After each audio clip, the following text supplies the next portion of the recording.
Brian? Yeah. I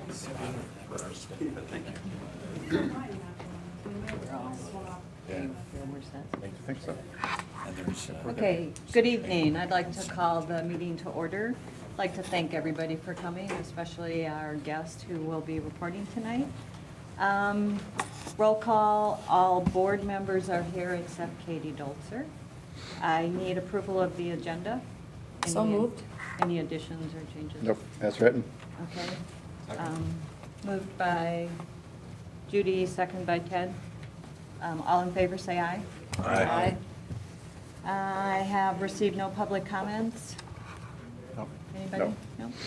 So administrative reports, I'm going to turn it over to Randy to do an intro and All right. we'll begin. You see a number of our agenda items on our written agenda tonight. Many of them are going to blend together as we go through our presentation tonight.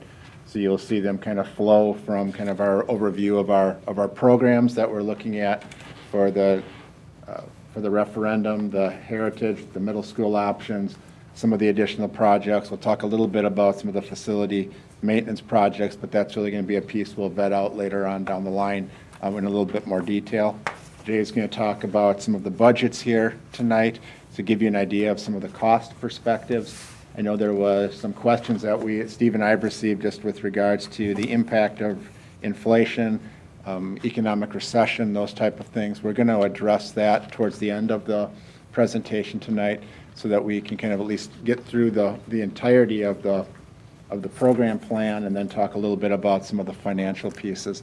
There'll be more of a deep dive at the next board meeting, at our regular July meeting, where Eric Cass from PMA will be coming in. He's been working with Steve and Allie on really the financial plan for how all of this can come together and what that means for us as a district and our taxpayers. You'll see that at the July meeting. But tonight is really to lay out some of the pieces that you've already seen in more detail. Some of the feedback you've already provided us, we brought back to at least show you some of those examples. And what we're hoping for here by the end is to be able to start to narrow down really what some of our options are, what some of the scope of our work is going to look like, and the timelines that resonate with you as far as the completion of the projects. So that'll be an important part after we get through the program presentations tonight, as we'll talk about the different timelines.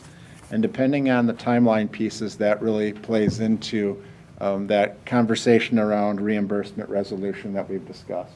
So the timeline piece really is kind of the trigger point that really allows us to then have a conversation as far as what our needs would be or would not be with regards to any sort of a resolution. But tonight we do have our entire team here from EUA and Vogel, and they're going to be doing the bulk of the presenting here tonight. And once we get towards the end of the presentation, Steve and I will weigh in on some of the timeline pieces and help to facilitate some of that dialogue. So with that, I'm going to turn it over to our team. Hey everybody, thanks for having us back. So yeah, we're just gonna, as Mandy said, talk a little bit about programs and budgets. So I'm gonna start out with some of the program stuff. So We do have a clicker by Steve's desk there.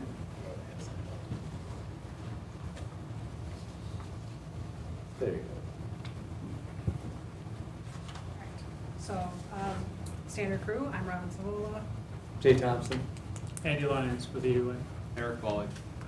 Chris is missing today. He is on vacation in Italy. So Oh, sad. we all wrote to be here. So yeah, sad for him. So yeah, we're just gonna talk about some programs, budgets, talk a little bit about schedules, and then just sort of open it up to next steps and questions. So we just kind of wanted to update you on programs for the elementary and the middle schools.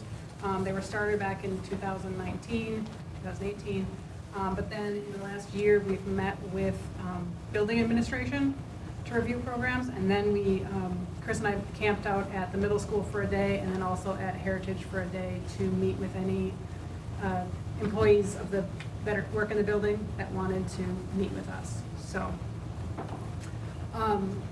the elementary school is set, the capacity is set based off of the Prairie Elementary School, which is also a 6-section school. So we do have the capacities for those aligned. There is some of the things that we talked about that have changed a little bit since we last met with you guys. Oops, sorry. Early childhood spaces, these are all rather minor changes. Early childhood, when we met with them, they had some spaces, they needed a space for some private phone calls. They were fine with shared offices, but they needed a small room for private phone calls that they have with parents. So very minimal add there. Special ed, we changed some room sizes for what they would really need, made some rooms larger, some a little bit smaller, added an additional toilet area with some changing facilities in it. We had one, but they wanted two since it's a 2-floor building, which makes sense.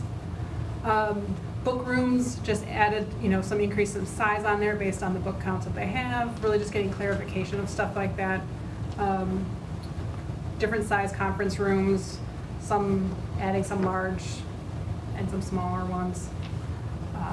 Facility storage updates. This was one where we were thinking that perhaps because Heritage and the intermediate in this option are on the same site, there could be some sharing of plowing and stuff like that.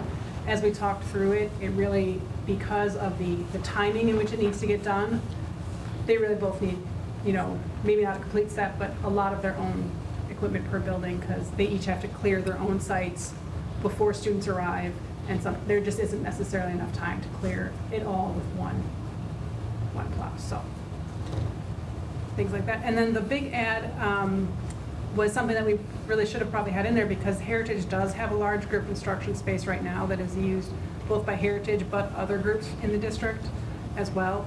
So when that building, if this goes forward, gets demoed, the district was down a large group instruction space. So we did add that back into the elementary school program. I could add something to that, Robin. I mean, one of the things we tried to look at with all of our plans is not only just the individual school in its isolation, but also looking at how it would play into some of the other needs around the district. Large group instruction space or a larger room where you can bring people together is definitely a limiting factor for us. I mean, even the room that we're sitting in here tonight, our admin team, it doesn't really fit in here when we bring everybody together. So we've been meeting over at Heritage for the last number of years, and that's been really beneficial. And I think we found that as we do more trainings and opportunities where we either have community events come in, that those are definitely needed spaces. So we're making sure that as we put forth these programs, that things like the large group instruction areas, which are just basically large multi-purpose type rooms, are something that we have as a priority. So that's why that was added to it. Can we ask a question now, or do you want us to wait till the end? I think you could ask. Okay. Where is the playground area for the elementaries? That was to the north, or?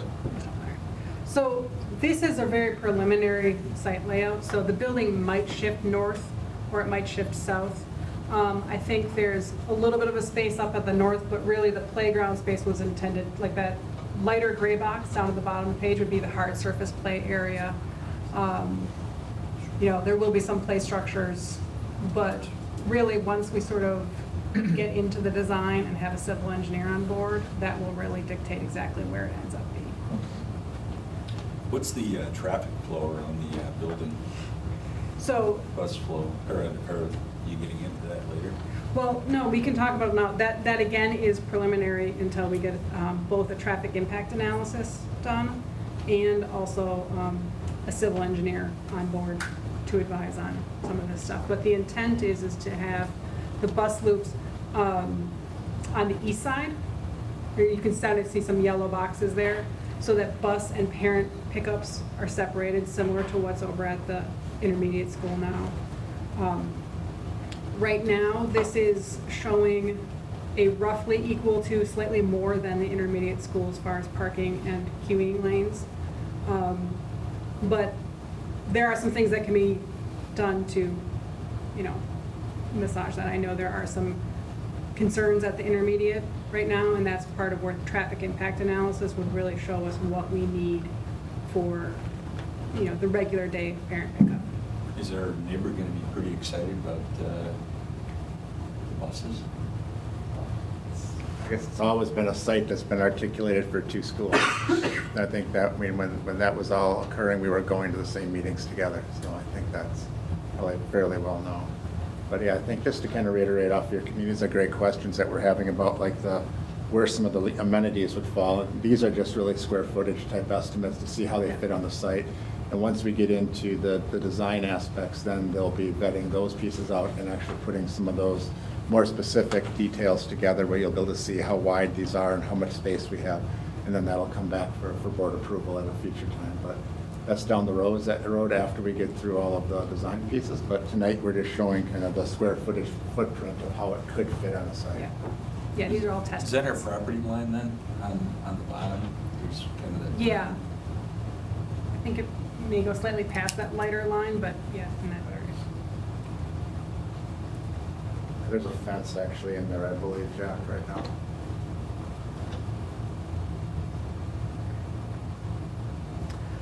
Heritage, we had looked at two different options last time we talked to you, so we're just going to I'm going to kind of go through the program stuff on this one, but it applies to the other slides as well.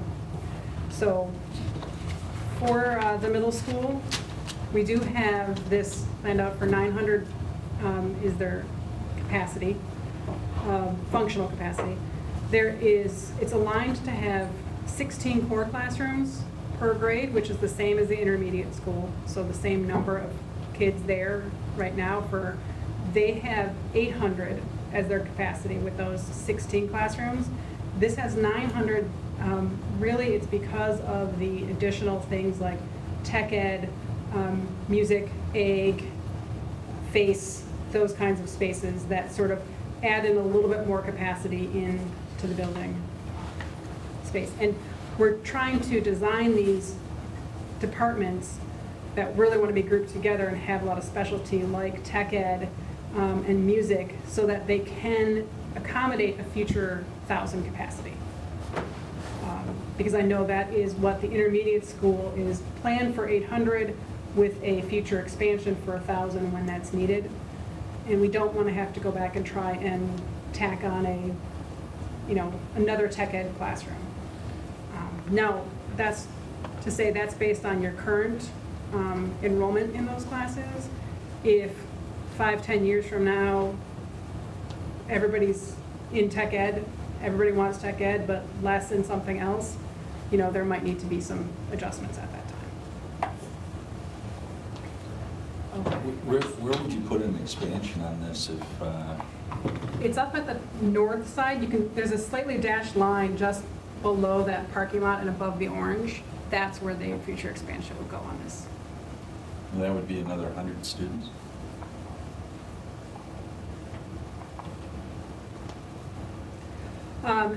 So some of the other things we talked about were a performance space.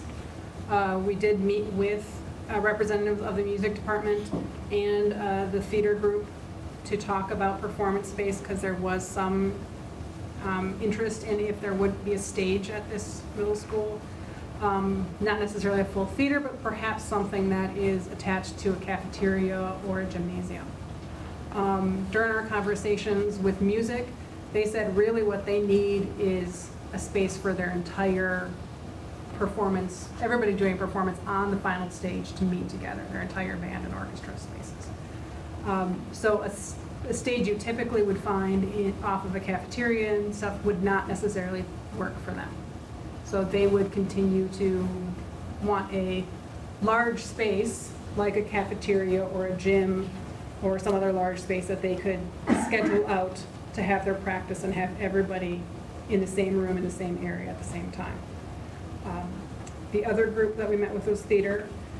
They talked about the fact that part of their planning and practicing for their upcoming event is going through and they would need costume storage, stagecraft stuff, prop closets, all of that stuff if they were going to actually do their practices at the middle school, which really gets you into a lot more of a theater setting. So sort of as we talked with them and kind of worked with administration, it was sort of decided that basically they would just stay at the high school for those major performances and the theater practices and just work out some scheduling aspects so that would work. Does that sound Yep, I think that's accurate. I mean, one of the things we had a large conversation about was kind of what are the needs for like performance. And certainly we have the PAC, we have the small odd at the high school.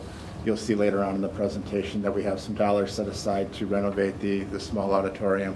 I think that's a piece that's, one, is a needed upgrade, but it also is an amenity that they can continue to use as a middle school for some of their musical production and such. So I think we've tried to address that without having to, we didn't feel like we can or should be building an additional PAC when we have one that we can utilize right now and make some additions to the current, or some renovations to the current small auditorium and make that a much more presentable place for them to be presenting their drama productions. And then music department had some minor changes. It basically came out to a net equal square footage, just reallocating some stuff. Fab Lab was, increased in size and at one point added to the program for those sort of amenities. Sort of similar to what you guys have at the high school, but a lighter version of that. Wrestling room, we changed our program to match what is currently at the middle school as far as wrestling spaces. We were deficient on that one, so that was a good meeting to have. Special education, some changes in room sizes again, and additional toilet facilities, but overall really just a net neutral as far as the square footage, so the costs, no real increase there. And then again, a discussion on the facility storage updates and some outdoor storage that they would like to have at this site. So Are you foreseeing how many levels and utilization of basement more than mechanicals or lower levels? Wouldn't really have. There might be a mechanical space on there, but we wouldn't really have a basement on this new construction site. It will be, part of it will be built into the hill because it does have quite a good grade change there. So what is one story on one level will be two on the other, and it's sort of a line like they do now. But it would really be primarily classroom functions. Like right now, there's some little basement areas that are really buried down into, and there's no daylight, and we wouldn't really be duplicating that aspect. In terms of like gymnasium space, are they compared to the intermediate school, I guess? What are we sort of thinking in terms of about that same size, a little bit larger? I mean, the current middle gym is good size. We were looking at like a 3-station, is that what you were looking at? Yeah, a 3-station gym. Okay. So those side courts, those 3 stations don't have like spectators on each side, but you can get the skinny little folding chairs in there if you're doing a basketball tournament.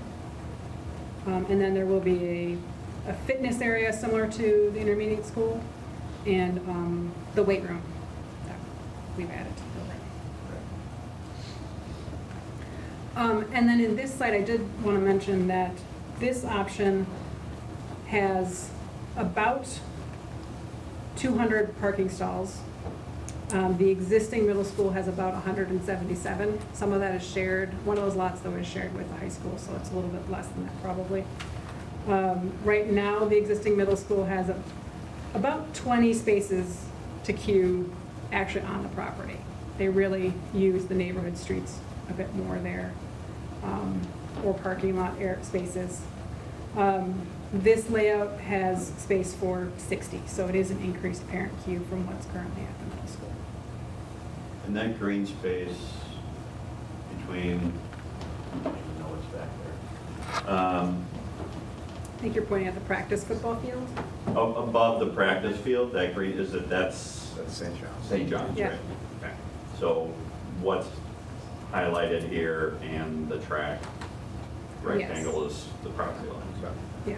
What is that green space between the practice field and the building? So there's it's actually a practice football field.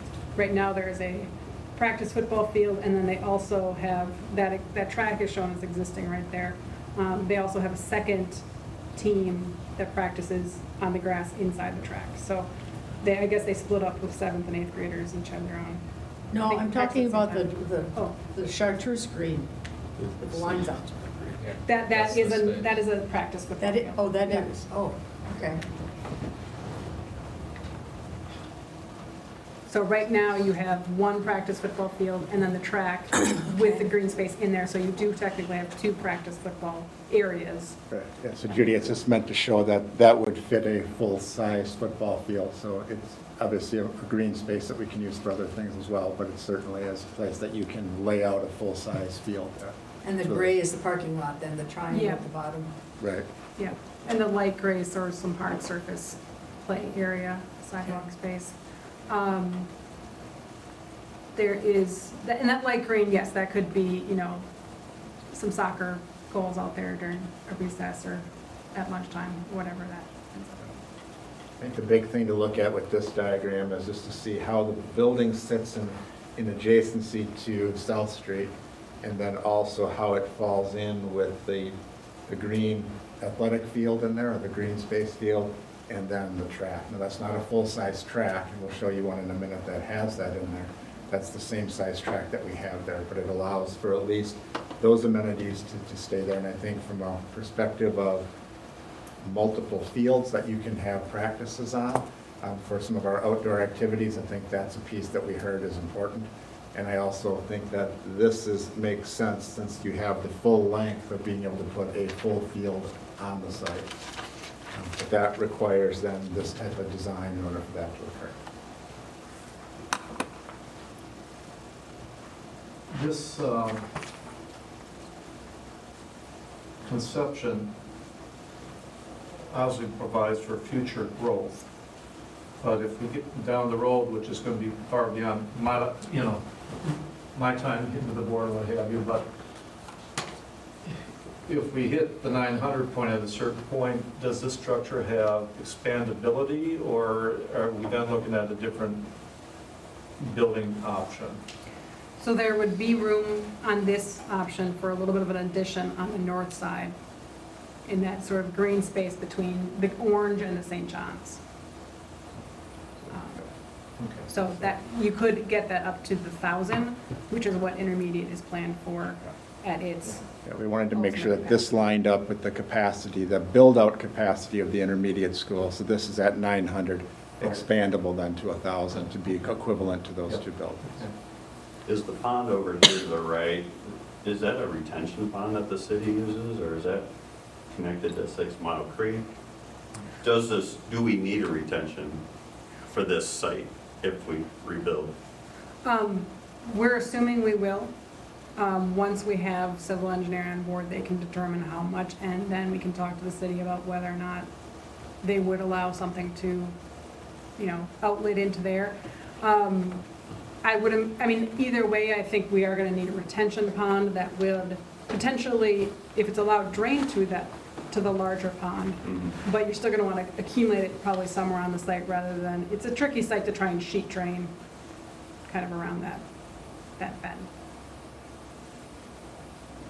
And if you needed that, where would you see that going? There's a placeholder until we get engineering on board. Is that slightly darker green just below the football practice field? Yeah, okay. That's sort of our placeholder for a pond. Robin, if you would like to use the mouse to point, Steve has a mouse sitting on his desk too. That might, if you need to point to something, the cursor could be a pointer. Here's a pointer as well. I think this will work. Oh, yeah. Oh, yeah. That helps. Thank you.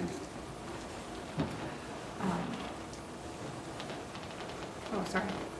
So this is the full track option. Last time we met with you guys, had a question about what would it look like if we did a full 400-meter track. This is how it fits. It's very tight.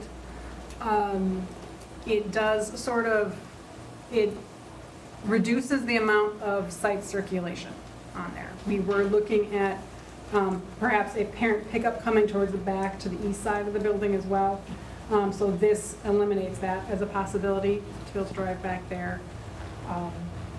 There are the same number of parking spaces, however, it's really just the queuing line that it impacts.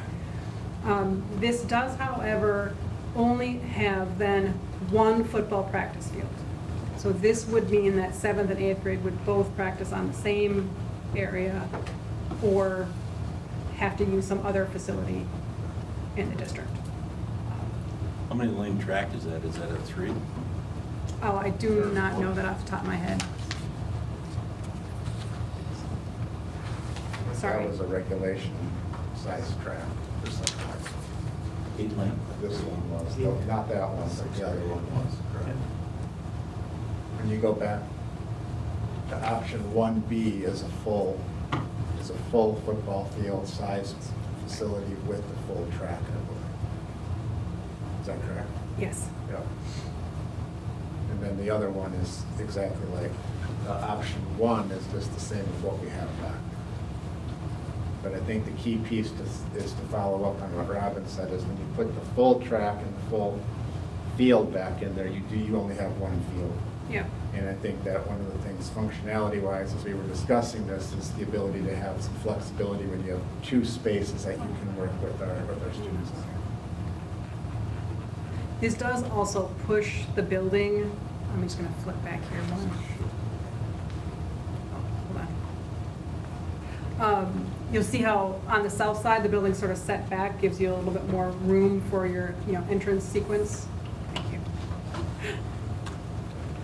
And here, in order to make that fit, the whole building has to be pushed further forward in order to allow that. So. So is your parent drop-off would be through the parking lot or on the street? Yeah, so here, this is the parent drop-off, and you can see in some locations we have a double stack. Again, once we get traffic impact and civil, we'll really be able to determine better, but actually, if you flip back, I'm just gonna flip back one here. On this site, we were also sort of splitting so that parents could go up this way and then out. It gets you a little bit more queuing space.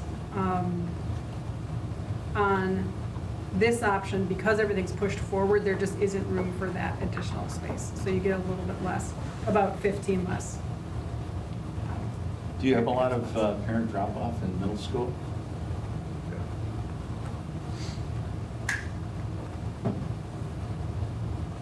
Yeah, it's a pretty busy site in the morning when you're picking up.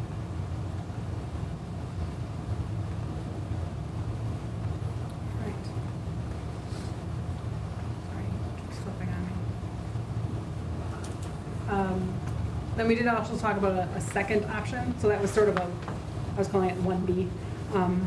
So this is the second option that we had talked about of basically what was driving the creation of this option was, can we start construction before Heritage Elementary while Heritage Elementary is still occupied? So there's no real changes to this site layout at all since the last time you guys saw it. Some of the parking things that you guys had asked about on this one. This does have a few less parking stalls. It has 180 versus the other ones having 200. There is more space for parent queuing because parents can kind of wind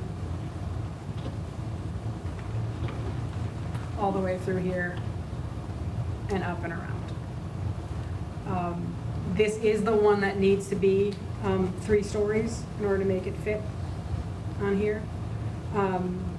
The other thing is that it does split since we were talking about practice fields, it does split the practice fields into 2 different areas, and this is not a full football field up here. It's a smaller than average field size up there for practice. Any questions with this site layout? If you build a 2-story, can you reinforce it enough when you build it to put a 3rd story in? Yes. Is that costly? Not terribly in the first stage, Jack, but then thinking about trying to build a school or classroom wing on top of an existing one, timing-wise and disruption, it can be maybe costly on the second time around. We've done it on hospitals, so it is definitely doable, just fairly disruptive when you come back. It's what we did at the high school a few years ago when we added the second level.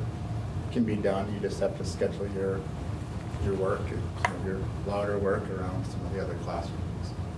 It's less costly if you do plan for it ahead of time than if you were trying to drop new structure through unplanned areas.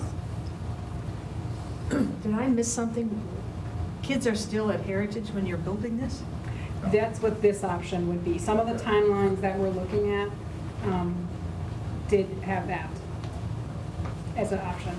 They're not in any of those But- buildings, no. Well, so it would be, existing Heritage is underneath this Oh, parking lot space. okay. And it comes down here a little bit. It's down to about here. So this portion could be constructed while students are in Okay. this existing building. It would impact the site parking and the play areas. Would you do that all year long? Would be Depend- the majority of one of those years, you'd probably start in the fall, so a little after school would So start. the whole school year is disrupted? Most of it, yeah. If you recall, Judy, at the last meeting that we talked about this was the option to get the middle school built as soon as possible. Yeah. So if you wanted it in I like. apologize, I wasn't at that one. so- And that would have been like a 2025 start. In order to do that, you would have to, and when we get to the timelines, we'll talk about that. But that was part of the reason of looking at, that first piece is really important. That this design looks different because you're building it at the same time that Heritage is already there. Okay. But you do have some drawbacks, like Robin said, you have the split practice areas, and the one field is smaller, so you lose some green space in doing this. So when you kind of look at what our options are, you have the option 1, 1B, and then option 2. And option 2 is really driven by kind of a timeline piece. So the piece I think to think about with this one is which design and which layout for your site do you like best long-term? As opposed to, this kind of gets us in a year earlier, but it also comes at a cost of having to lay out the site differently than you would on the other piece. You could do this in the later option too, if you Sure. really like. If you like this It option. doesn't have to happen early, but if you want it early, then this would be likely the solution. Any additional questions on these? Turn it over to Jay for budgets. Awesome. Continue with the jumping slides. Maybe it's just me. Is it being a little finicky need for it. you, Dick? It was just jumping back and forth and I wasn't touching it, so I was just warning I about had to it. do that too. All right, budget. Can you believe it's been 868 days since I last presented budget to this group? Not much has changed since then, has it? Maybe a little more gray in my beard or something. So, as we jump into budget, there's some high-level assumptions that we wanted to hit on first. A lot of these are very similar assumptions to we made last time, but I wanted to refresh everyone. So this is based on conceptual scope of work, not final design. Obviously, as you guys just saw, those site plans are pretty much all we had for drawings to base these estimates on. We did also use the program documents that Robin referenced. Those are spreadsheets that identify square footages of the different spaces, number of kids in the different classes, and that scope. So we do at least have some data to use there. And then we also use our cost database for very similar type work. So this is based on actual costs. We've also reached out to the subcontractor and supplier markets to make sure we're getting really current data. Coincidentally, we just finalized pricing for a school project here in the last week, so we had some really good data for some hard bid work on the school side too that was able to inform this. We have based the budget on June of 2022 dollars. We've also included escalation of both labor and material. That we could spend all night talking about what the right number for escalation is, so I'd like to hold that till the end so we can get through the budget information. Then we do have a slide, as Randy indicated, that gave us at least some historical data that helped us inform what we're carrying from an escalation standpoint. As many of you know, the intermediate school is what we've used as a basis of design for these budgets. So when you look at the geothermal HVAC system, incorporating green roofs, the exterior materials are very similar percentages and similar types of materials. The interior finishes are similar. But then as you look of taking that intermediate and either taking it up to middle school, which has some different programs and different types of spaces, or down to an elementary, we've made those adjustments as well. We have incorporated some additional newer current building and instructional technology.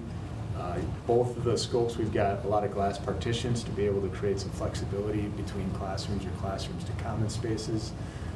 Wall acoustics, some of the program changes that Robin alluded to earlier, and then also some stuff on the lighting and low voltage end as well. We have included $3,000 per student for furniture, fixtures, and equipment. I will mention that that's per student first day of the building opens, so we did show you capacities that are higher than what that first day enrollment is. We've based FF&E on the first day enrollment, not the, so for example, for the middle school, it's not based on the 900 students out of the gate. And we are carrying a contingency of 15% per project, which is similar to what we were before. But as I mentioned, then we've got additional escalation built in, as I'll get into details on. So let's look at the elementary. So again, the same image that Robin had indicated. As you look at that site plan, you'll notice along the building, it's all straight lines. So we've also accounted for what's called fenestration. I love using that word. It's an architectural word, but the ins and outs of a building. So we looked at ratios from other projects we've done. We looked at the intermediate to come and identify what the fenestration of this building could look like to make sure that we've quantified everything appropriately for this budget. As you can see, this is based on that student capacity of 696. It is 153,000 square feet.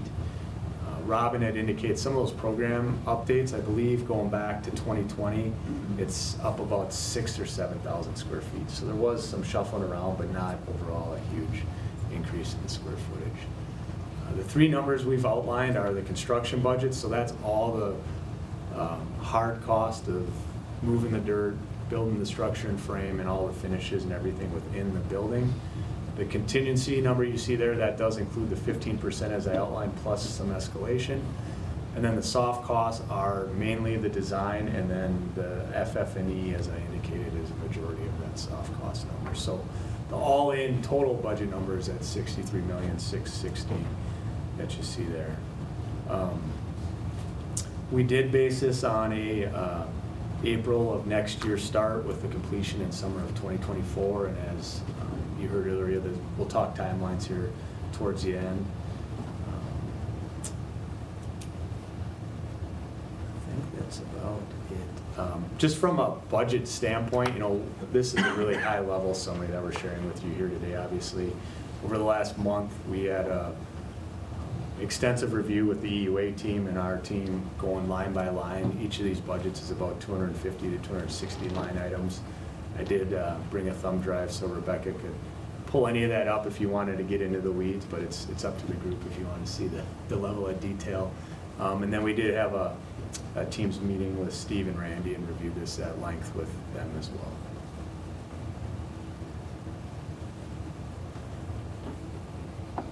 Let's move on to the next one. Okay, so this is option one. Again, that 900 student capacity, a lot of those same assumptions as I outlined in the elementary school as well. This square footage is 236,000, just over that. For option one, we've assumed this right now to be all two-story. And so we're able to do that in a two-story construction. Again, the construction budget of just over 77 million, contingency and soft cost, all in, when you total it's 99,920,000. From a budget standpoint, there's a few things in the construction budget here that I want to point out. One is the demolition of the existing heritage is included in this construction budget. The second is the track. We talked about the track. Even though this option shows it staying where it is, I've included money to resurface that track because it's likely we'll have to do some geothermal in that location. So I want to make sure that even if we had to disrupt that area to get geothermal in, we could resurface that. We also, just checking my notes here. When you resurface that, is that blacktop? It's asphalt, and then there's actually a material, there's two different options for materials that go over the top of that, Jack. So would you put in there just both materials? Both of them, yeah. When you look at, just from an escalation standpoint, just to give you a feel on both these, and then I'll get more into it later. What I did is I broke down the budgets into labor and then material and equipment. From a labor standpoint, we've seen quite a consistent increase of 3 to 4%, so we were able to escalate labor a little easier, if you will, out based on these project schedules. So that stayed pretty consistent, but then from a material standpoint, what we did is, of the $77,250,000, we identified how much of that is material and equipment that could be maybe more subject to market volatility, and then applied a certain percentage to that. So when we get to the last slide, I just want to give you kind of an idea of how we broke that out and looked at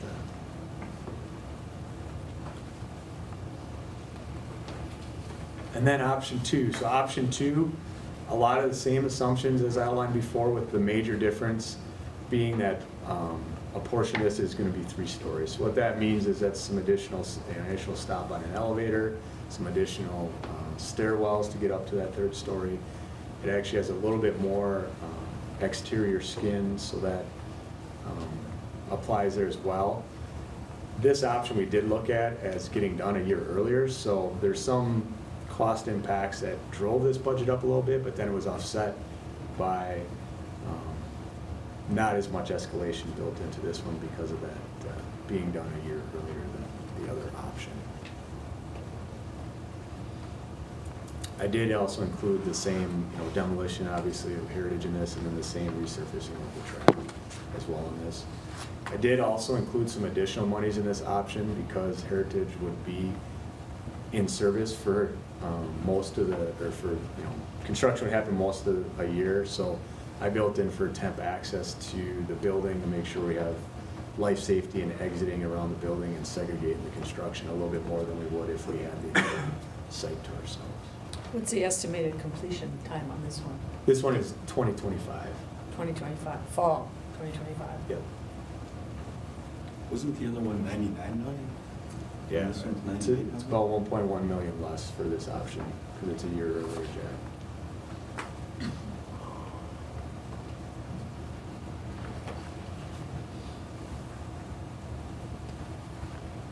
Okay. So then, we also pulled forward a list of the options for some additional work, mainly in the high school, but some work here at the district office, and then a little bit of work at the TLC facility.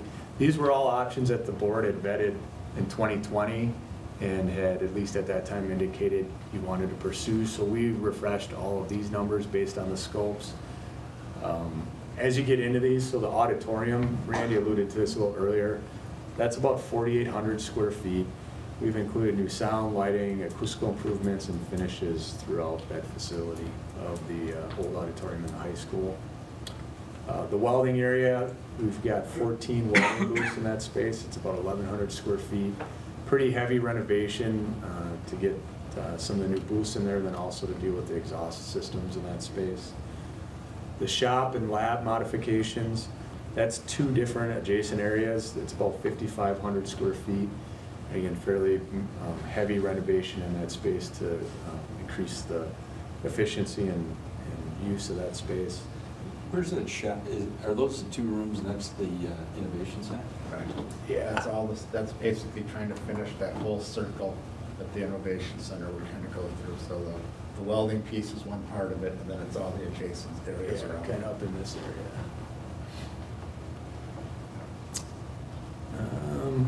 The LMTC furniture, that's pretty straightforward, just like it sounds. It's replacing all of the furniture and upgrading that in the LMTC. Large group instruction, that's taken that space. It's about 3,000 square feet, so there's a mixture of some heavy and light renovation in that space, and I think, again, to make it more functional for use. The bleacher extension, this is an additional 500 bleacher seats. It could either go one direction. You can see it's that orange box down below. But we also looked at an option, maybe splitting it up on both sides potentially too. The TLC, and I skipped over the family changing and toilet renovation. So that area is over by the pool, and it's probably it's not worded correctly because it's a lot more than just family changing and toilet renovation. It's actually about 1,800 square feet. So, with some of the plumbing modifications that would be made to accommodate that additional changing and renovation work, we've replaced the flooring and the ceiling in the locker room, new lockers in that area, lighting, and then everything associated with the changing and toilet renovations there. The TLC and clinic work, that's taking about 2,500 square feet of the TLC, so that's in the bottom left side here is just a rough image of that, and renovating it to house the clinic. And then here in the district office, we looked at, again, close to 2,500 square feet with additional offices and some conference spaces. And then I did fail to mention, each one of these numbers includes the hard cost, but it also includes the soft costs and 20% contingency in each of these numbers. So these numbers are similar to how we presented the other ones in that they've got a total project cost and it's not just the construction numbers. I can just add one thing, Jay. One of the things that when we got to this part of kind of some of the extra renovation pieces, we started off with the projects that we vetted out in probably like February of 2020. It was kind of at that point where we were doing a workshop in this room, and we identified these as really the primary ones that we wanted to put a focus area to. When Robin and Chris led the EUA team through meeting with many of our staff in our buildings and talking about what are our needs across the district, there were a few other ones that did pop up that we'll still kind of vet out and bring back to you. But these were the ones that were generally the ones that are consistent with what we've been talking about and some of our highest priority areas. So, and these are the ones that we pointed out to you when we took you on the tours of the middle school and high school and primarily showed you these areas. Betty, where's the large group instruction? Is that the second floor? Second floor area, correct. Are you making offices out of that, or that's just? They'd make it into a big multi-purpose room. So you just take all that? Take it out and, yep. I mean, that's one of our limiting factors right now is the ability to bring groups together. There are multiple classrooms or staff meetings.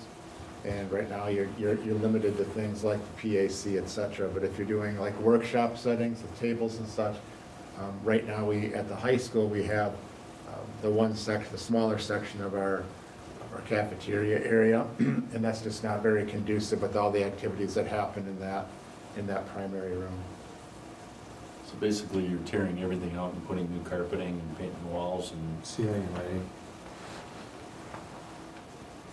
Why'd you have a 20% contingency on this one? Just because they're existing spaces, Ted, and, with any existing space, there's gonna be some more unknowns that you're gonna find once you tear a wall down. We also spent more time, the EUA team has spent more time programmatically on the other projects than vetting these. We've walked the spaces, we feel as though we can make that work, but, we've just identified square footages here of the spaces, so. these are all new buildings. What do you mean they're finding other stuff? Sometimes contractors don't put the pipes where we think they're gonna put the pipes. Other ones, Robin. Other ones.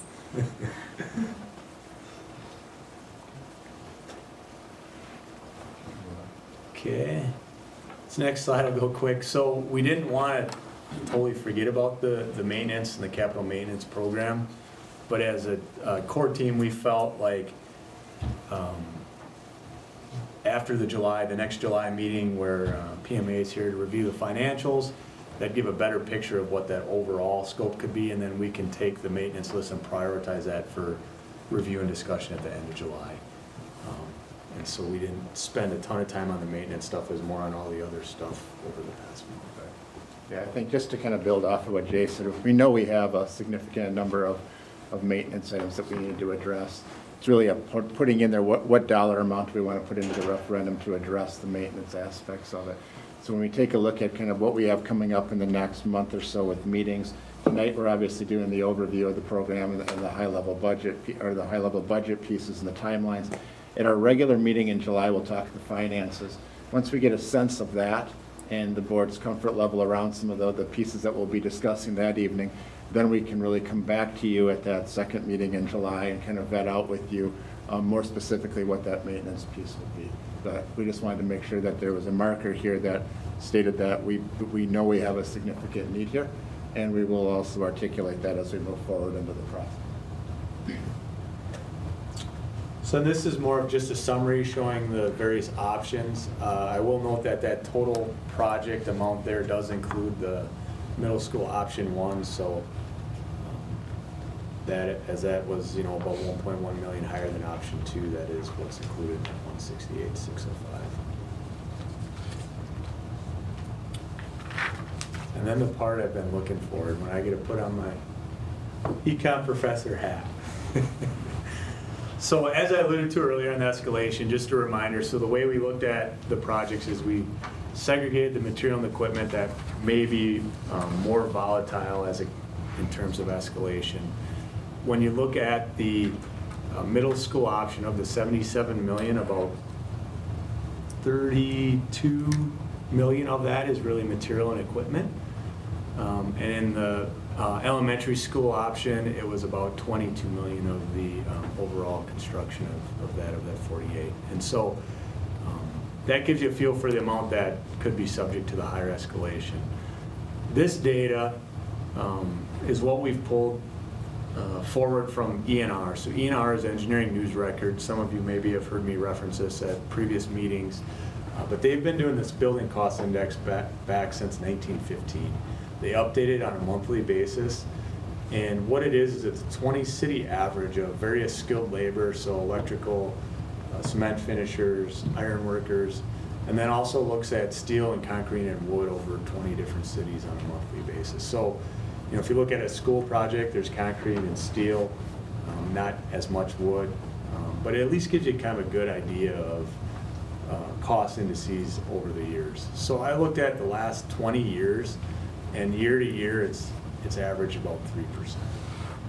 Up until 2020, the 15 years of my career prior to that, that's typically what we would recommend to carry, is about 3 to 4% for escalation in situations like this. I also wanted to look back at times, the last time we had a pullback, and 2008 to 12, but specifically from 8 to 9 was the lowest it was year to year in the last 20 years, and that was 1.66. And then as I heard or was reading in the Wall Street Journal about the Fed rate going up 0.75%, the last time it went up that much at once was in 2004. I said, I wonder what ENR tells me in 1994. So I went back and looked, and from 94 to 95, you can see it didn't go backwards, but it didn't go up hardly at all. To just kind of give you some context. Those were the two lowest in the last 30 years. The other thing I've looked at was, I said, okay, we're sitting here in June today, referendum is in November. Soonest we'd be out to the market for anything could be April of next year. So if we went back a year and said in June of 2021, we were sitting here with the November of 2021 referendum, April of 2022, what would we needed to carry a year ago today to make sure we were okay in April of this year? And last year it would have been 11.65% for the elementary, and for the middle school it would have been 16.7%. So pretty big numbers, right? If you looked at the 4 years prior to that, again, you're back close to that 3%. If you went back to 08 to 12, you'd be in that 2%. And then the middle school, you can see it was 4.6% for the previous 4 and 3.6 in 08 to 12. The middle school one's a little higher, and that's because if after a successful referendum, you likely wouldn't be to the market till about a year or even more after, so you'd be in the December of the following year. So that's why it goes out, it ends up being about 13 or 14 months later as you're getting to the marketplace. Again, it's a lot of data. Tried to help use data to drive our decisions. So if you look at both the elementary and the middle school projects, we're carrying about a 5.5 million for escalation on material and equipment in those budget numbers.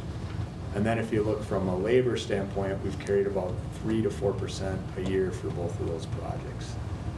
So all in, we're probably carrying another 6 to 7% on both the projects outside of the 15% contingency.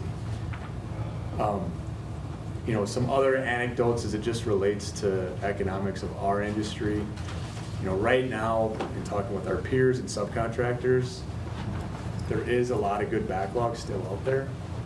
So that can impact how aggressive contractors are gonna be in the next year to 2 years.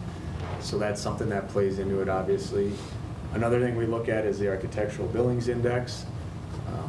That number, when it's over 50 during the month, it means that there was higher amount of billings that month than the previous month.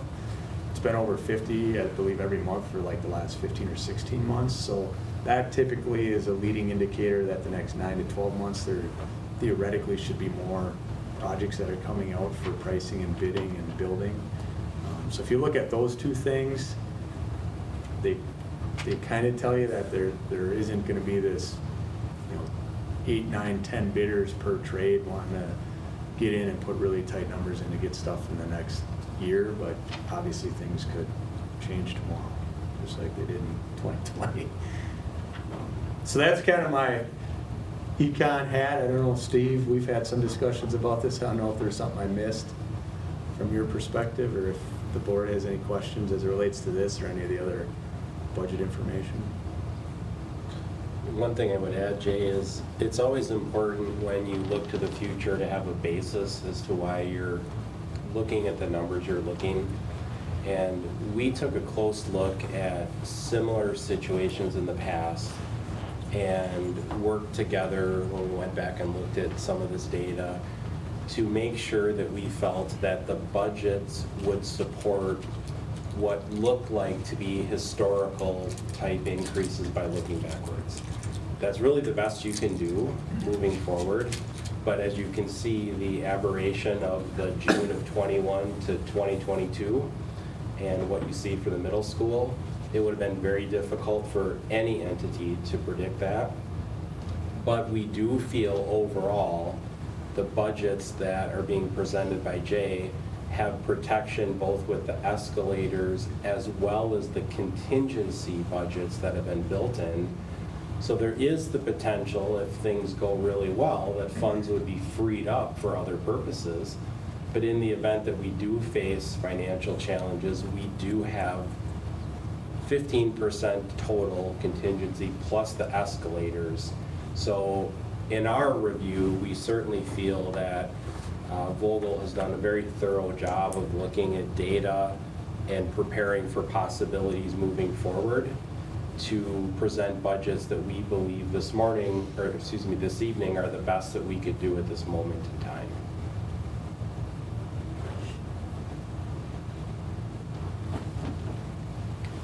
You're already at 168 million. That's not even looking at the operational side of this thing.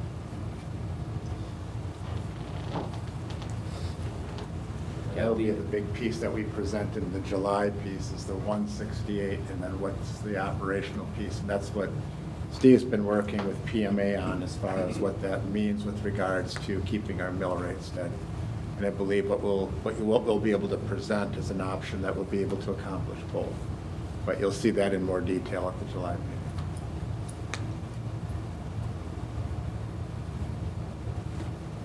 meeting. Any questions about this particular piece? This was a detailed piece that Jay spent a little bit of time on and kind of did a little bit of a deeper dive per our request. So any questions about either the scale that you were using or some of the kind of decision points you put in as you were putting your numbers together? I guess one of the things, though, when we were talking earlier this year, we said 150 million, right, and that would include the operation. Are you saying that all the material went up? You know, I think you're talking about a $10 or $15 million operation. I think that those were just... This has gone up $30 million. No, well, Jack, if you go back to the 2020 numbers, and if you look at ENR in 2020, these numbers have actually gone up a little less than ENR would have said based on using the cost index. But when we gave some budget updates in February, that was used as part of the survey at a high level. And from February to now, I think it's up like 5%, 5 to 6%. Part of that is the escalation. In February, we didn't do as detailed of analysis on escalation. So of that 5 to 6%, 5 million of that's just escalation that we didn't carry last time. I think the other piece was that the numbers that we initially came up with the 150 were just, they were kind of markers to see what we could do financially. And kind of putting, so without really going into the program for each of the schools and looking at specifically to make sure it had all the square footage that we needed. So it was questions like, Brian, you asked about how many sections were in the gym and the large group instruction areas, some of the storage areas for some of the maintenance equipment that we needed. Those are all pieces that we vetted out just at the last part of the school year leading up to kind of this meeting here. So some of those changes were based off of some of the more detailed program being developed to bring that forward. The other pieces were obviously this was the first time they did the full deep dive into trying to determine how does all that square footage, all of those renovations, and putting a more updated cost to it. So that's where those numbers really arose from, and kind of where you had some changes in what the program was from the initial numbers we used survey-wise, which were meant to be we knew from at a high level working with PMA what we were just asking some very broad stroke questions, and right now we've gotten down to much more granularity on it. I think what might be helpful, Robin, can I have you go back to the summary page, the one page back? Yeah, because I think when we get into the timelines, one of the things that is I think it will help you if you get your sense around which of the options you like.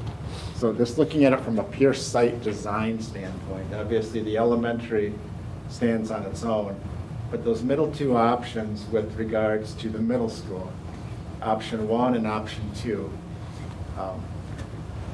is if you kind of have an idea of how you want that school to be set on that site and some of the amenities associated with it as far as the practice fields, the track, all of those things, how it fits adjacently to the road.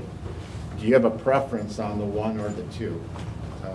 And I guess I would ask you to think about it from a perspective of not just in the short term as far as construction and when you can get in, but as you look at it 30 years from now when that building is still there, which one of those kind of just from a layout standpoint, because when we get into the timelines, it's going to ask you, it's going to have a point where those timelines are driven by the options.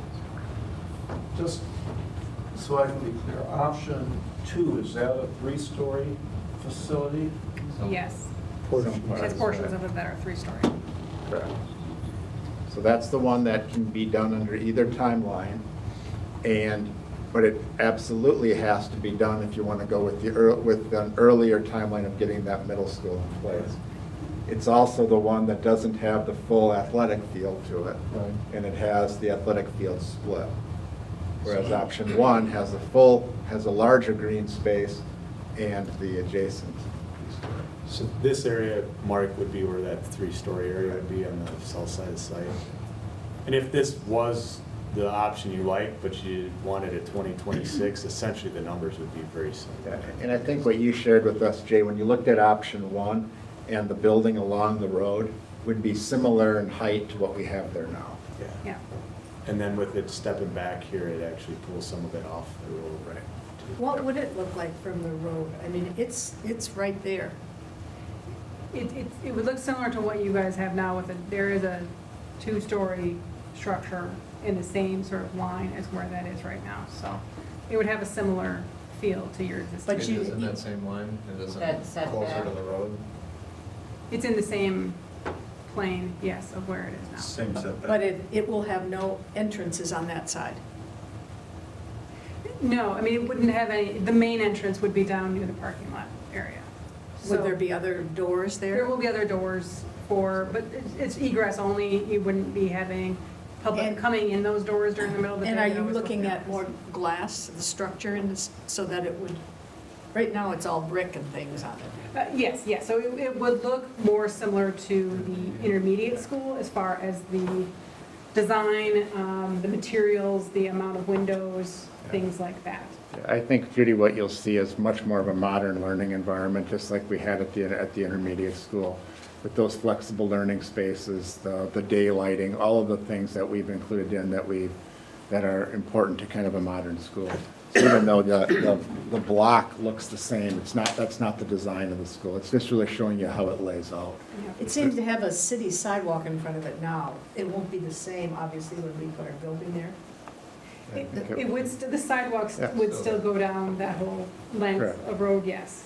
It would be, The setback of the building will be the same as well. it would be similar to what you see now, just be a new building with a different design piece. Yeah. But I think the piece Similar that. in volume, but the look of it would be different. But the look of it is yet to be determined. That's part of the visioning process we'll go through with, the people that use the space, sort of find out how they want it to look. Who can speak to the split, the practice field, the track of the practice field? Who can speak to that? What would the people that use it prefer? Has anybody said anything? Yeah, I think keeping them together, they would prefer, and wanting to also keep the full-size field. So I think I'll just say it. I think option one is if I had to choose one, I would choose that one. And mainly from the The perspective. people that use it would choose that one too, I probably. think, I would say yes, because one of the limiting factors we have as a district is green space, and I don't want to give up any more of it. So if we can maintain that full-size type field and the adjacency to the track area, which also has a field in the middle of it, I think functionality-wise, that's going to work better. I think the other thing, didn't you say that option two, you lose parking spots? And, You lose some parking? yeah, in option 2, you have a little bit less parking, but a little bit more parent pickup line, queuing line. In option 2, that's not expandable at all. You would have to go vertically, Yeah. so there would have to be, And that as Jack mentioned, a portion of the structure that could be more of the third story, so there would be future additional third story area. I just think it's important as we go into the next piece of the timelines to have in your mind kind of if you have a preferred option for that middle level, because it'll make the next kind of conversation a little bit easier. I think option one is really the way to go. If you're using the space efficiently, you're not changing the neighborhood, if you will. They lived with it harder. I'd agree. Like option one.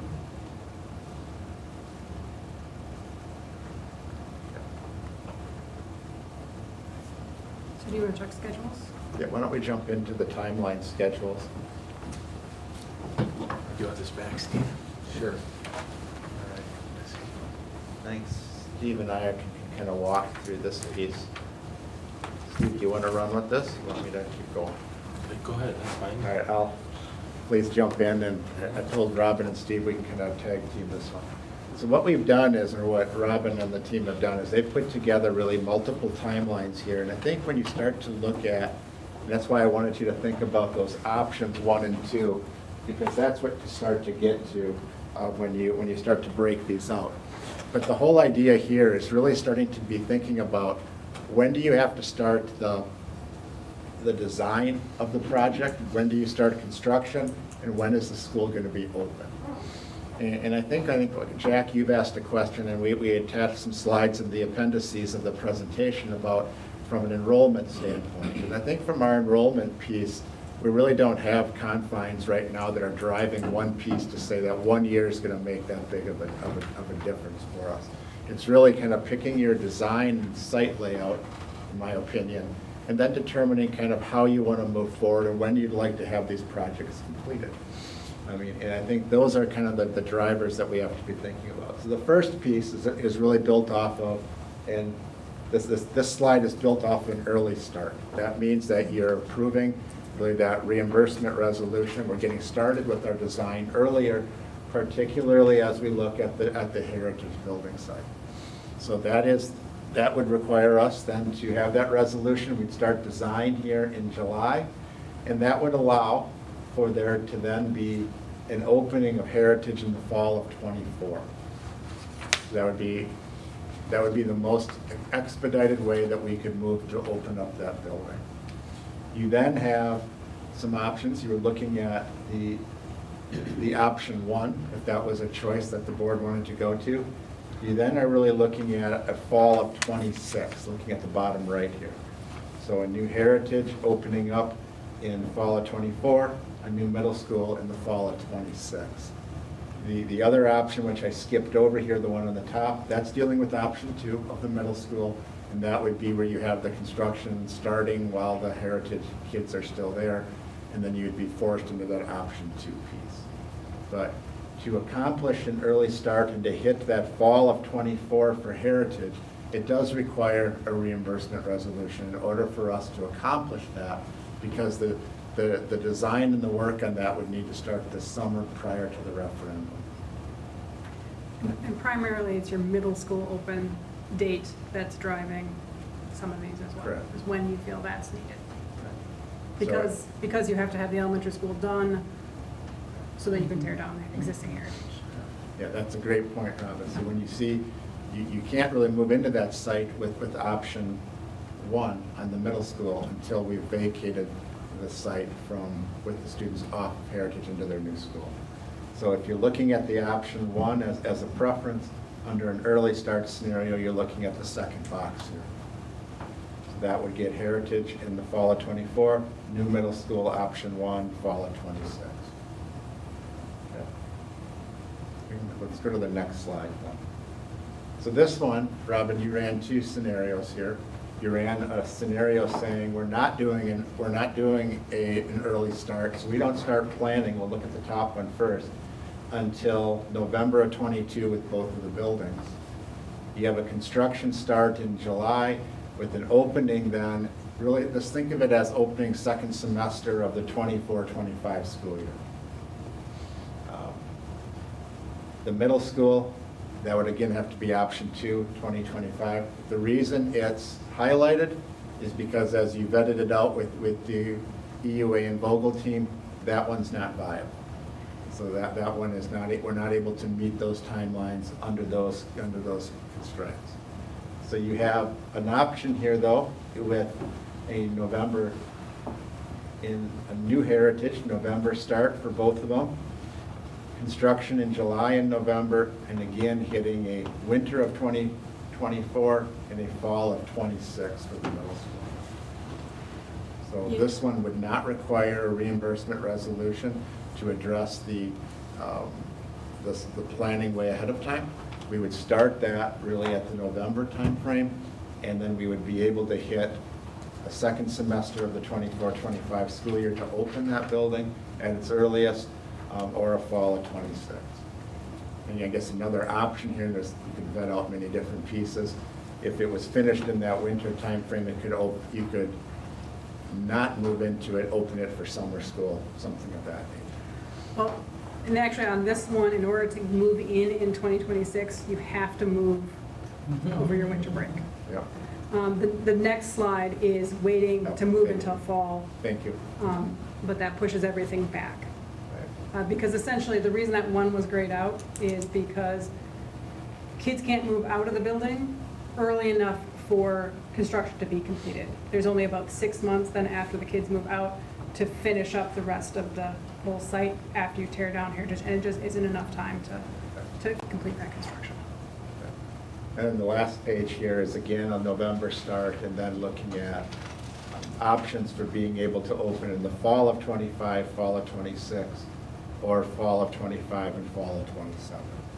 And those are all driven based off of kind of when you would start the design and the construction.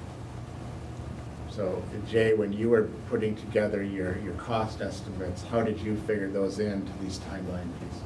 So the option 1 middle school hits every timeline except the fall of 27 would have been, it'd be out a little bit, another year from an escalation standpoint.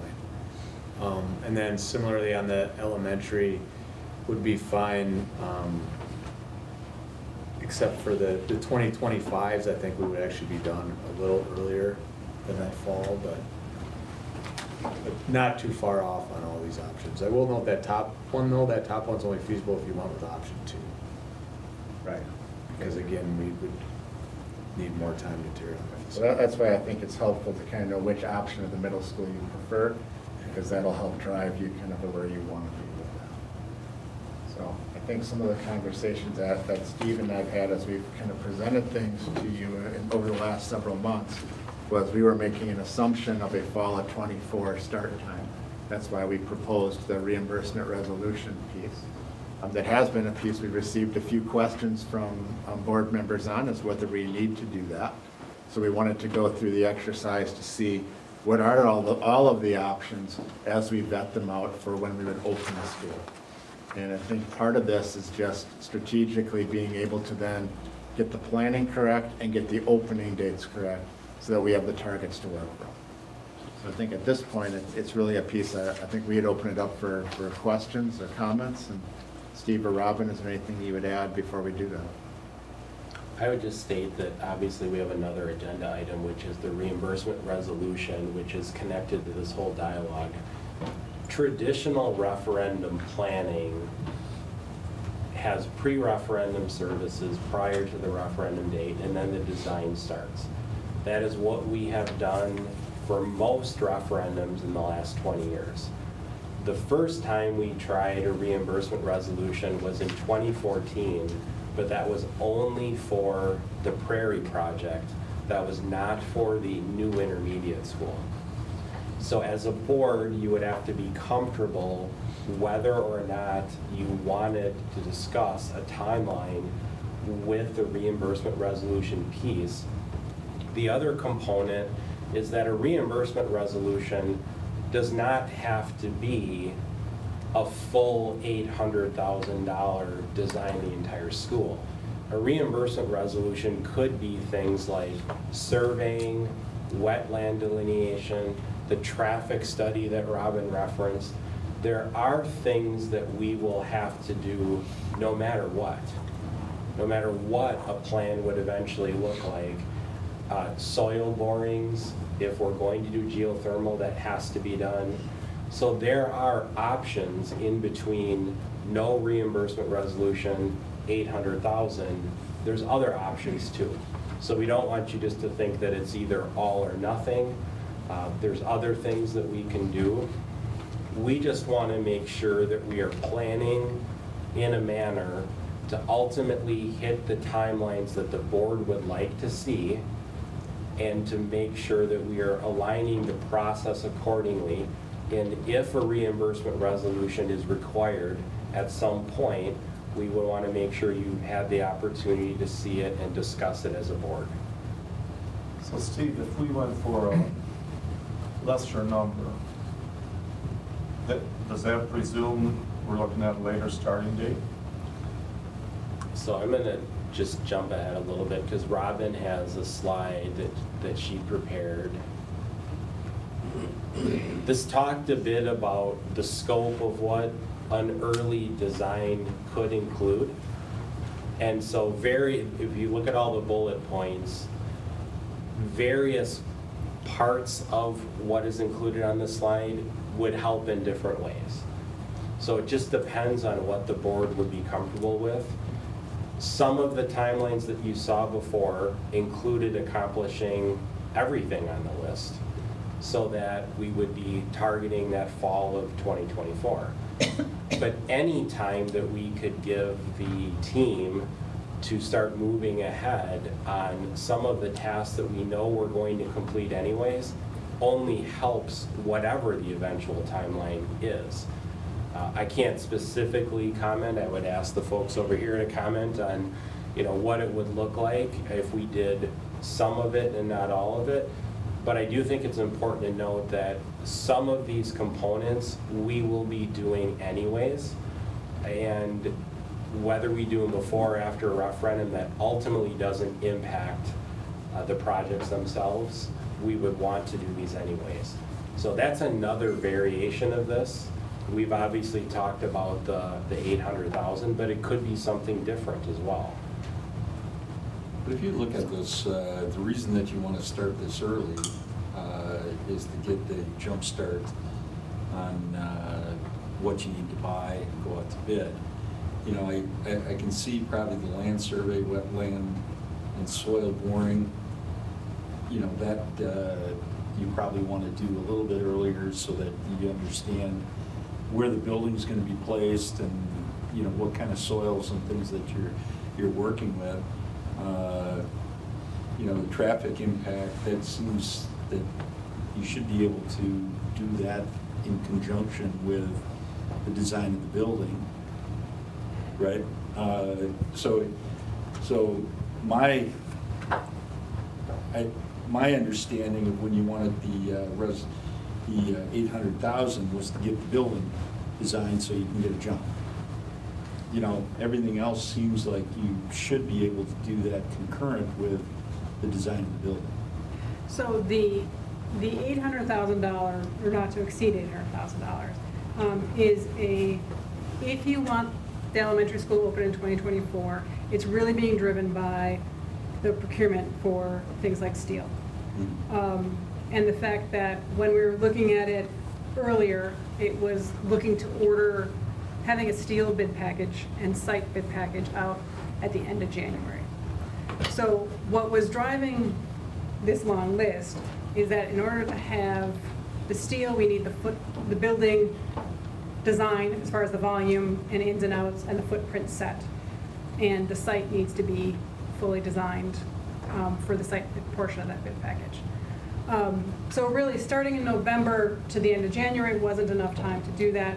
We need really about 6 months to do that work, which is why this long list was pushing up to starting in, you know, anticipated in July, if that's the direction you guys go in. So that really was the ordering of a few key, you know, construction materials that are really long lead times right now. If you decide not to pursue a 2024 elementary school start, then yes, most of this list, we would not be doing anything prior to November if you pick one of those options. Fall of '24. The- If we went in winter Oh. of '24, we could still start in November and not do Yes. this, right? But it's Yeah. just if we want to start in the fall of Yes. '24. Yeah, if you don't want to do a mid-year move kind of thing. Right. If we're not starting design before November, then really the things that would be beneficial would be, as you mentioned, land survey, wetland, geothermal, and soil borings. There are, of those three, I would say that the land survey and wetlands are the key ones because wetlands have to be delineated within a growing period.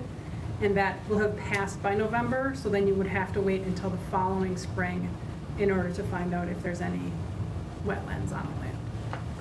But I would submit to your point, if we do land survey and wetlands, the rest of the stuff falls into play or works together. Yep. If we decide to open in the winter of 2024. Yep. And if we do some good planning, moving things around, you should be able to make that move. Yeah, winter of 2024 or 2025 would allow everything except for really the top two to slide back. Because you can do soil borings in November. It's really just the wetlands. And also for survey, if you get an early snowfall in November, it does cost more for snow removal. It makes it a little more challenging. The land survey and wetland delineation, I would say, you know, we are looking at something in the under $25,000 range for that cost. But if you guys decide to approve that, that's about the ballpark that you're looking at, 20 to 25. Could we handle that in our existing budget, Steve? It's $25,000, so we wouldn't need the resolution. You would not need it, but you could pass it if you wanted the cost to come out of the referendum. So you could pass the resolution with the intent, even if it's 1 and 2, or if you wanted to do the soil borings and get that done. You could pass it and do some of the items on the list and not do all of it.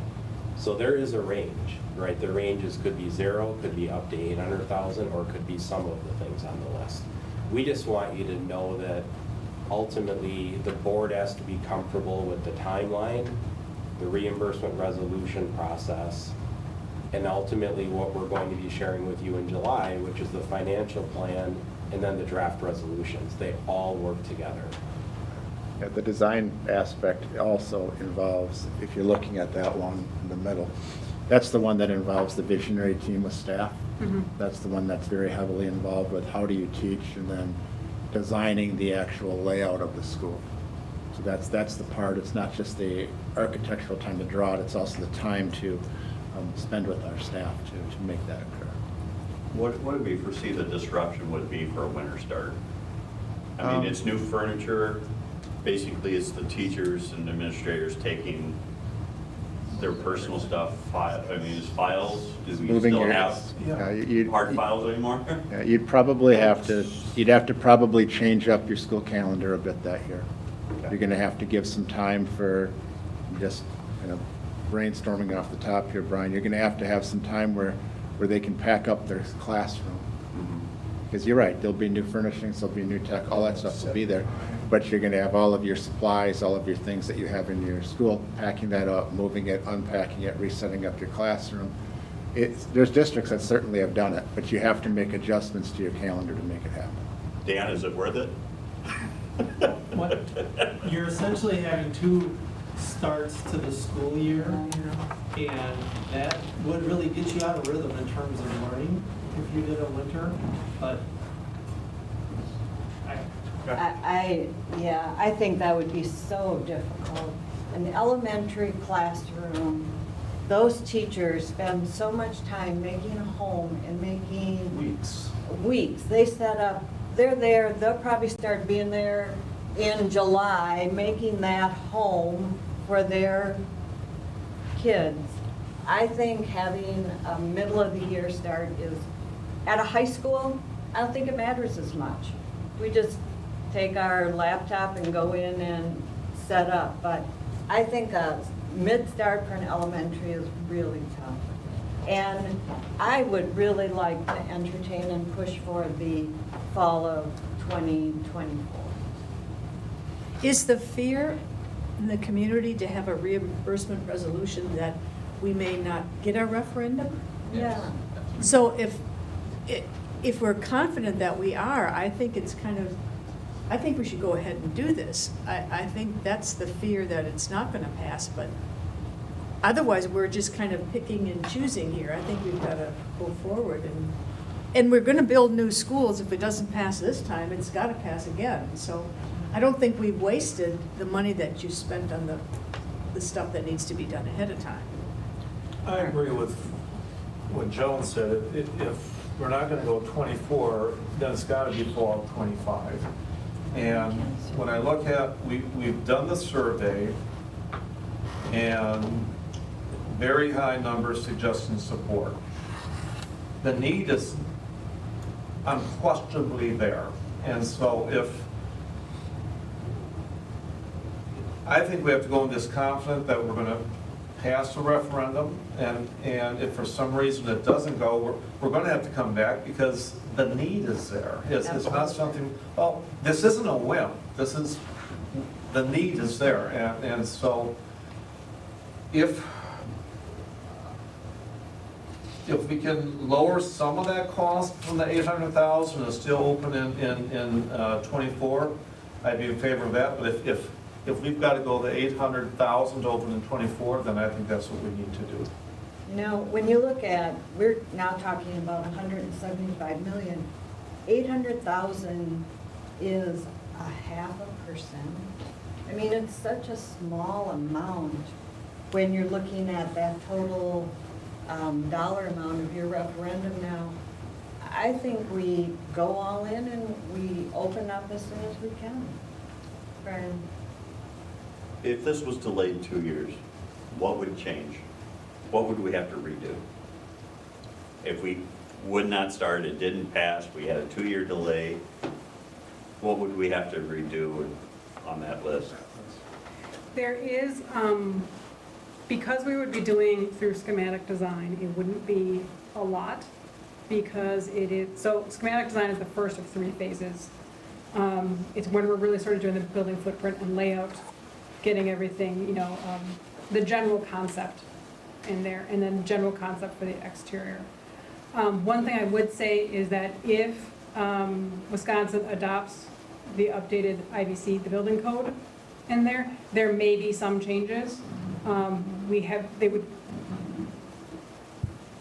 not likely be major, but we would want to do a full code review just to make sure that any code changes had been picked up in that. But it might be a wall rating or, adding an extra set of doors or something. But we could along those take what lines. was done in that 800,000 or not to exceed 800,000 and still use it in the future, 2 years from now, 3 years from now? Yeah, it wouldn't be a completely scrap and restart. It would be a tweak to make it to current code. Okay. We would have to probably redo the traffic impact analysis if we did it now and then waited again 2 years just to see if things have changed. Obviously, a lot more parent pickups and drop-offs since COVID, and if that goes back, that might change that.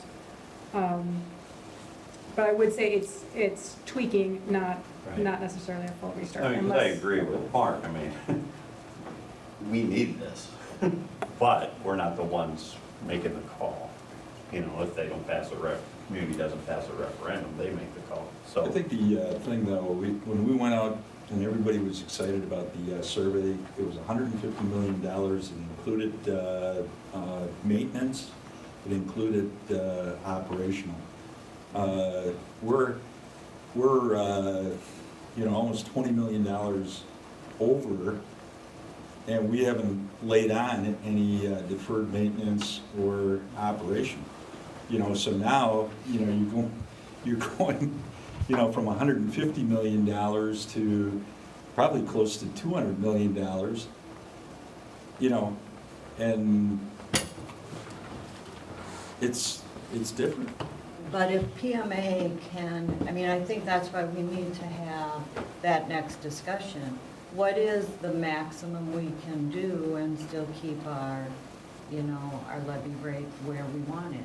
And I trust that Steve has had that conversation, and I think he's not fallen over with these numbers, so I'm thinking it's okay. So yeah, that's the intent of the next step of the discussion is the July board meeting. What we have been talking to them about, because again, the community survey results are what is driving, of course, the presentation tonight and the financial presentation that'll come on July 11th. So we will not be presenting $200 million. We will be likely presenting a number that is enough to accomplish what you saw on here, but a scaled back look at maintenance, probably something in the $7 to $10 million range, because $200 or $200 million would be too tight to try to maintain a consistent tax rate. And as we know, that was a key component also of the community survey, was that the support was there from the public if we could present a plan that kept the tax rate consistent. So that is what we have been talking with PMA about, is looking at the community survey results, seeing the budgets from tonight, and then looking at a plan that would remain consistent with the message that we sent out to the community. So that is what's coming at the following board meeting. The other thing I think that's important for the board members to keep in mind about the discussion of the reimbursement resolution is what Randy said before when he showed the middle school option 1, option 2. If the board, as an example tonight, and I'll just go back to that slide.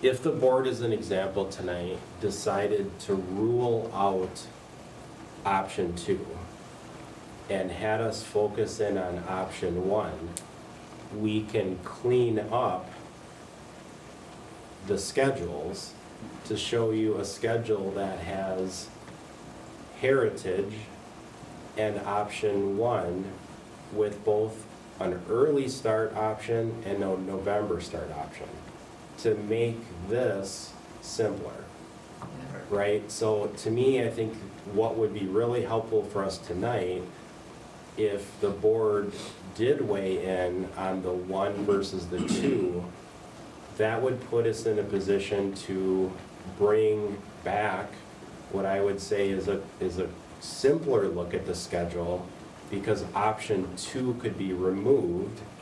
We could look at the heritage combination with option 1. One of those would be the early start.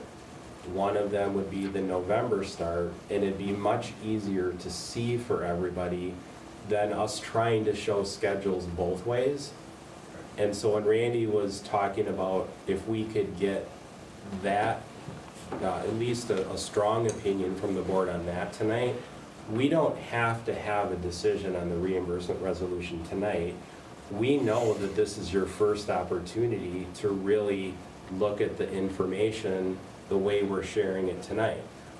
The intent from this is to come back on July 11th, have our financial advisor show a plan that connects to what you're seeing tonight in the community survey results.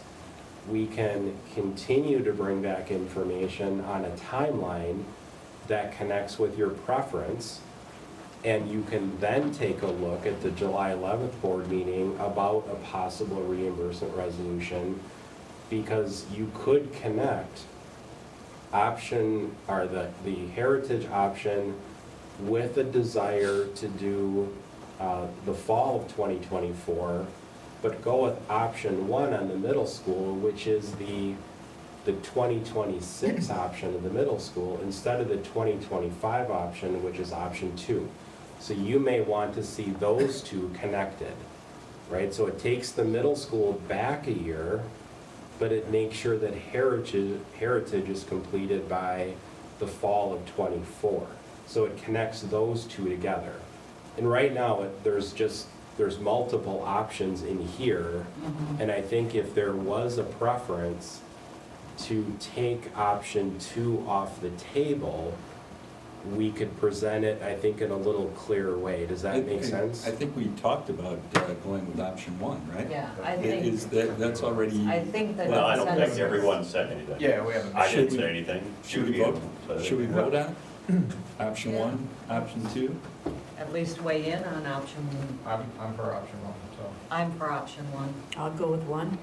1? 1. 1.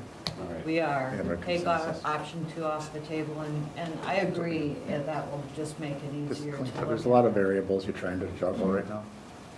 Yeah, and I'll also point in, I'll take the administrators and the teachers to believe that we should not start mid, so a fall start date as well. Do not start a new school mid-year. That level. I mean, you Yeah, could. right. You Well, could start, we're not- I think, an upper level.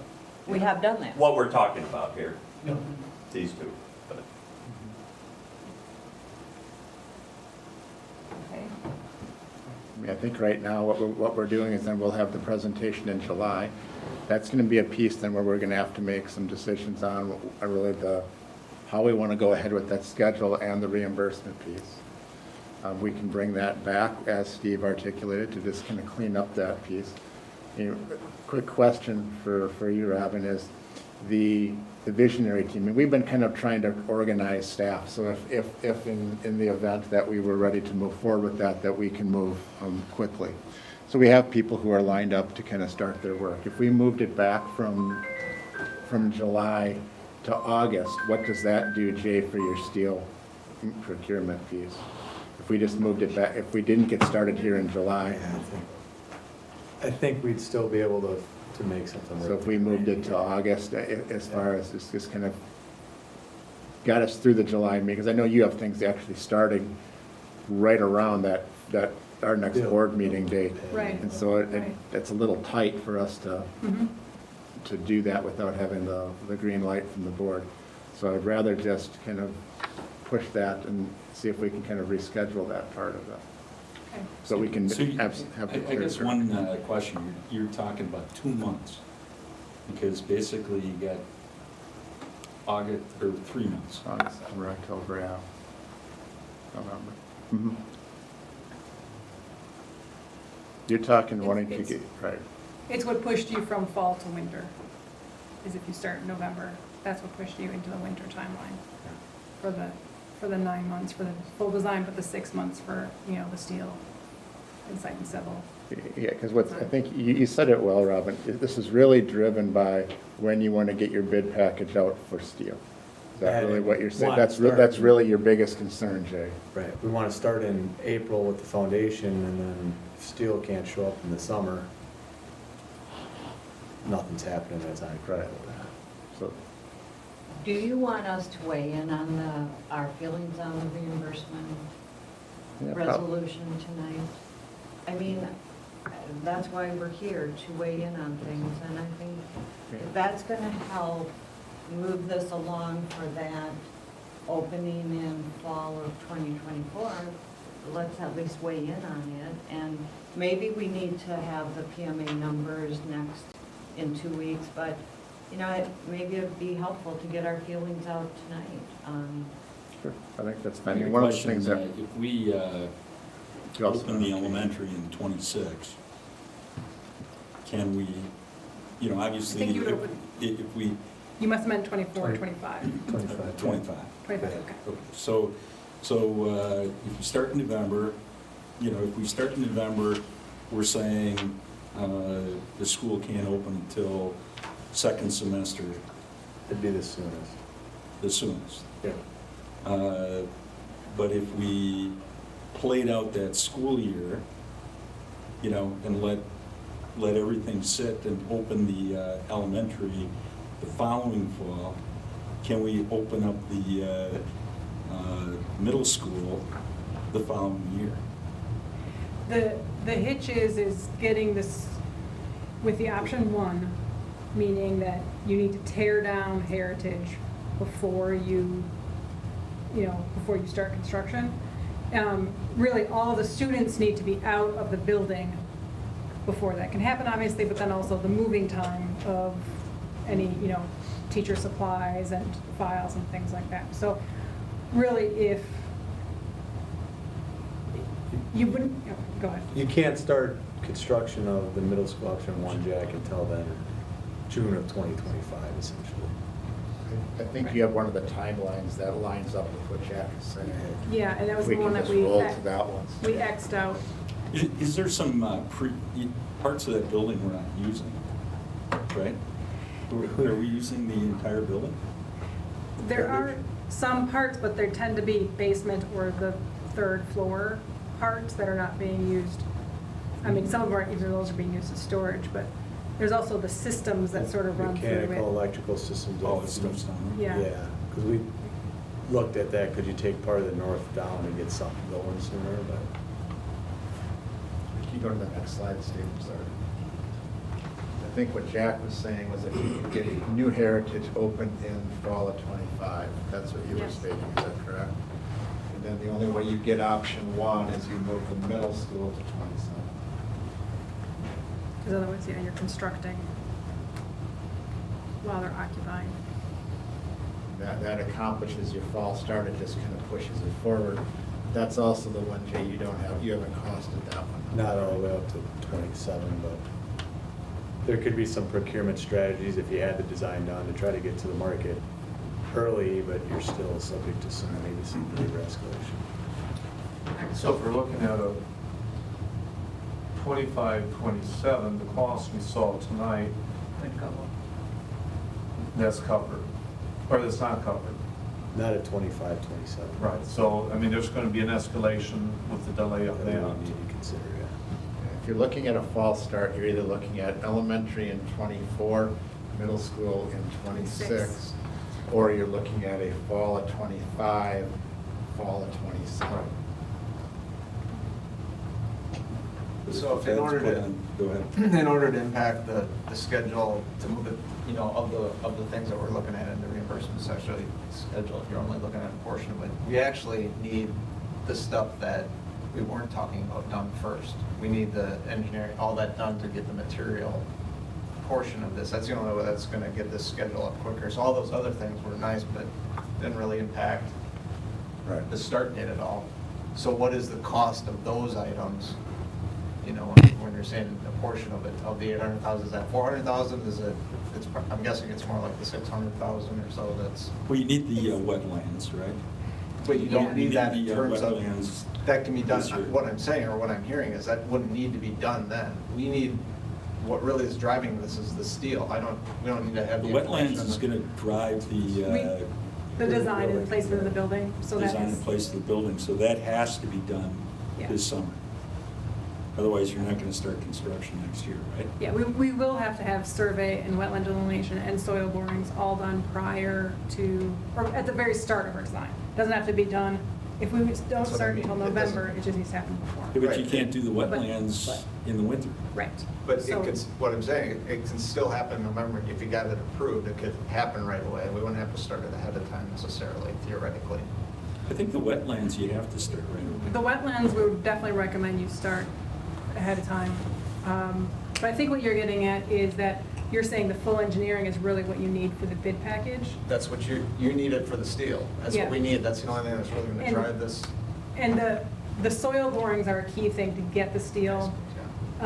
And so is and part of that package is the site and earth moving, and then the survey and wetlands are a key factor for that. So you can't, it's a small portion, it's only about the 25 for those, but it is a key step for us to be able to then do proper engineering, because otherwise we're sort of making some best guesses. Steve, can you go back to that list for the reimbursement resolution?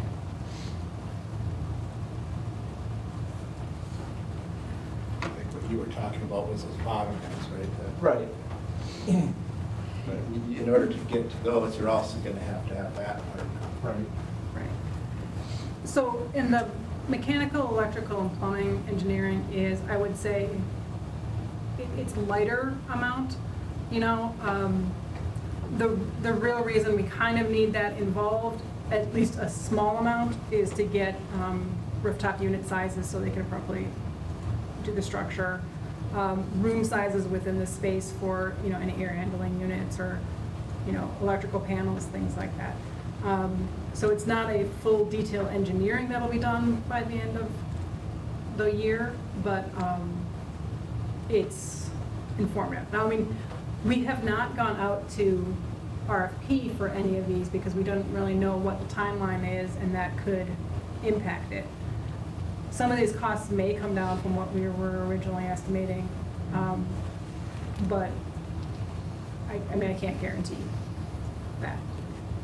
And just to clear, steel is obviously a big one, but precast is out a year right now.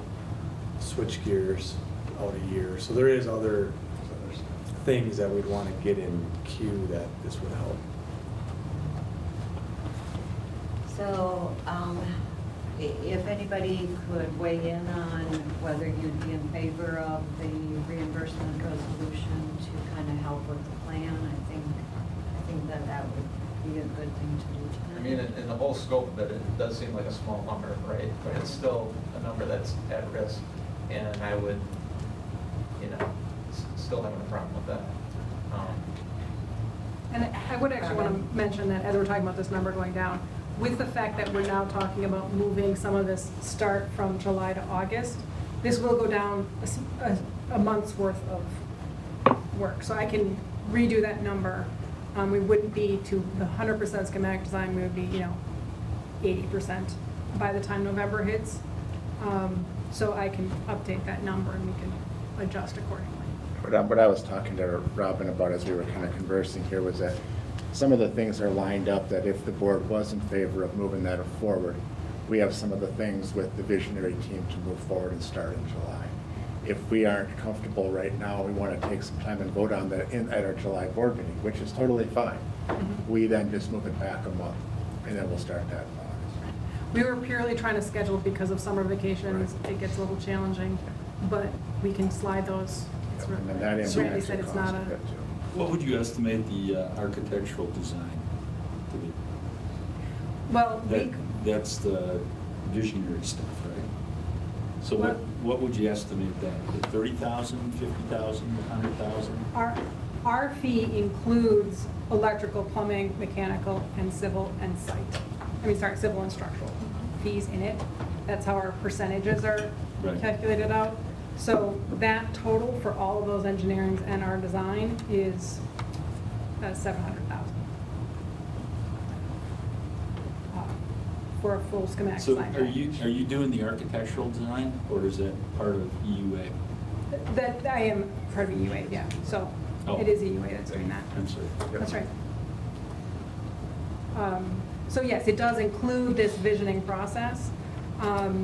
Some districts choose to sometimes just go through the visioning process, so they have an image to show or something like that to the community.